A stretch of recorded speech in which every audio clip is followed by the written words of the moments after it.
దండకారణ్యంలో పక్షులు, వివిధ రకాల జంతువులతో పాటు చాలా కుందేళ్లు కూడా నివసిస్తూ ఉండేవి. అందులో ఒక తెలివైన కుందేలు ఉండేది. ఇది ఎలుకలతో స్నేహం చేసింది. కుందేళ్లు, ఎలుకలు కలిసి మెలిసి దండకారణ్యంలో ఆడుతూ పాడుతూ ఉండేవి. కొంతకాలం గడిచింది. అదే అరణ్యంలో ఒక తోడేలు ఉంది. అది ఆహారం వెతుక్కోవడానికి బద్దకించింది. అందుకే ఆహారం కోసం ఇంత కష్టపడడం ఎందుకని సులభమైన మార్గం కోసం ఆలోచించింది. అడవిలో కుందేళ్లు నివసించే ప్రదేశాన్ని కనుక్కుంది. రాత్రిపూట వెళ్ళడం, రోజుకొక కుందేలును తినేసి రావడం మొదలుపెట్టింది.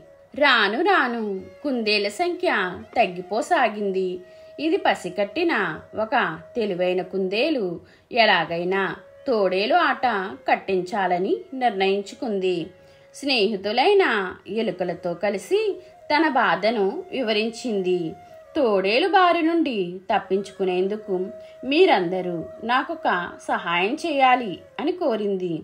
మిత్రమా, నీకోసం ఏమైనా చేస్తాం అని ఎలుకలంతా చెప్పాయి. కుందేలు ఎలుకల సహాయంతో తన ఇంటి చుట్టూ గొయ్యి తవ్వింది. గొయ్యి పైన కట్టెపుల్లలు వేసి దానిపై ఆకులతో కప్పి ఉంచింది.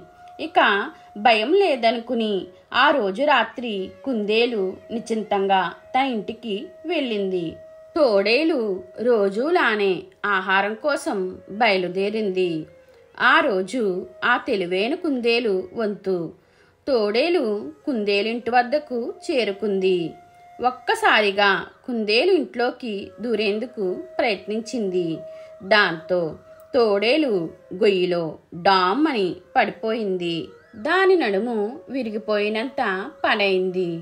గోతిలో నుంచి బయటకు వచ్చేందుకు ప్రయత్నించేలోగానే ఆ గోతిపై మట్టి, ఆకులు, అలములు వేసి గోతిని పూడ్చేశాయి. అన్నీ కలిసి తోడేలు బారి నుంచి తామంతా శాశ్వతంగా బయటపడేందుకు సహాయం చేసిన ఎలుకలకు కుందేలు కృతజ్ఞతలు చెప్పింది.